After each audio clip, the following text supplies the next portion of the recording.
पहला प्यार, दिल के दो किनारे। एक छोटे से पहाड़ी गांव सुगंध में आर्या और अनिरुद्ध की कहानी शुरू होती है। गांव हरे भरे पहाड़ों और बहते झरनों के बीच बसा था, जहां समय जैसे ठहर सा जाता था। आर्या, जो एक बेहतरीन चित्रकार थी, अपनी कला से इस गांव की खूबसूरती को कैनवास पर उतारने का सपना देखती थी। वह हमेशा अपने स्केचबुक के साथ गांव की गलियों और पहाड़ियों में घूमती रहती। दूसरी ओर अनिरुद्ध, जो एक लेखक था, शहर की भागदौड़ भरी जिंदगी से दूर इस गांव में शांति की तलाश में आया था। वह अपने अगले उपन्यास के लिए प्रेरणा ढूंढ रहा था। एक दिन गांव के पुराने पुस्तकालय में उनकी पहली मुलाकात हुई। पुस्तकालय में आर्या एक खिड़की के पास बैठी एक किताब पढ़ रही थी, जबकि अनिरुद्ध एक कोने में बैठकर अपने नोट्स लिख रहा था। अचानक एक तेज हवा का झोंका आया और आर्या की स्केचबुक नीचे गिर गई। अनिरुद्ध ने इसे उठाकर देखा तो उसमें पहाड़ों, झरनों और गांव की खूबसूरत झलकियां थीं। वह उसकी कला से तुरंत प्रभावित हो गया।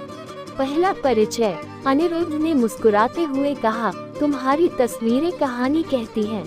आर्या ने जवाब दिया, और कहानियां तस्वीरों को जीवंत बनाती हैं। इस एक वाक्य ने दोनों के बीच एक गहरा संबंध बना दिया। वे किताबों, कहानियों और कला के माध्यम से एक दूसरे के करीब आने लगे।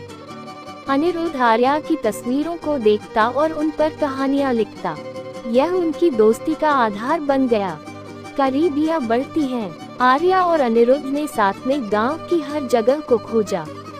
कभी झरनों के पास बैठकर बातें की, तो कभी पहाड़ियों की चोटी पर जाकर सूर्योदय देखा। इन पलों में दोनों ने एक दूसरे के दिल की गहराइयों को समझा। एक दिन अनिरुद्ध ने आर्या से कहा, तुम्हारी तस्वीरें केवल खूबसूरत नहीं हैं, उनमें एक अजीब सी गहराई है। मुझे लगता है तुम्हारी कला को दुनिया देखनी चाहिए। आर्या ने मुस्कुराते हुए जवाब दिया, और तुम्हारी कहानियाँ, वे मेरी तस्वीरों को और खास बनाती हैं। प्यार का इजहार। एक शाम अनिरुद्ध ने आर्या को पहाड़ की सबसे ऊंची चोटी पर बुलाया।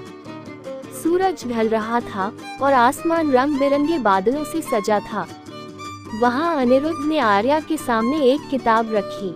उस किताब का नाम था पहला प्यार, और हर पन्ने पर आर्या की तस्वीरों पर आधारित कहानियां थीं। अनिरुद्ध ने कहा, मैंने तुम्हारी हर तस्वीर में खुद को पाया। क्या तुम मेरी हर कहानी का हिस्सा बनोगी? आर्या की आंखों में आंसू थे। उसने कहा, और तुम मेरी हर तस्वीर का रंग बनोगे। नई शुरुआत। दोनों ने अपने सपनों को एक साथ जीने का फैसला किया।